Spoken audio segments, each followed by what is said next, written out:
Hello everyone, welcome to the Hard Reset channel, and today I'm going to show you how to add a folder to the Bitwarden browser extension.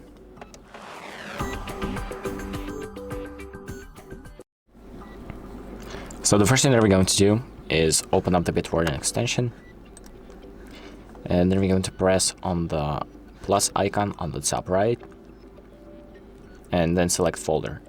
So here I can create a new folder, for example, passwords, if you want to keep all of your passwords in here, or just like a specific maybe website, maybe like Gmail passwords, something like that.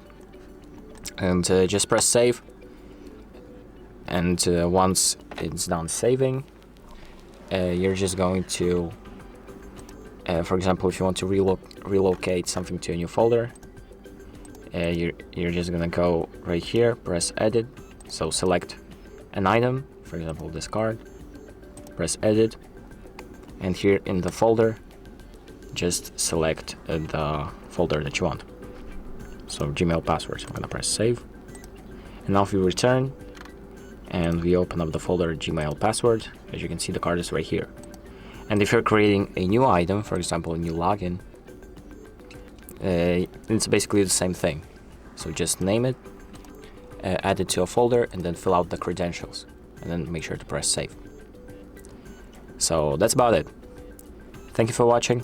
I hope this video helps you, and make sure to like and subscribe.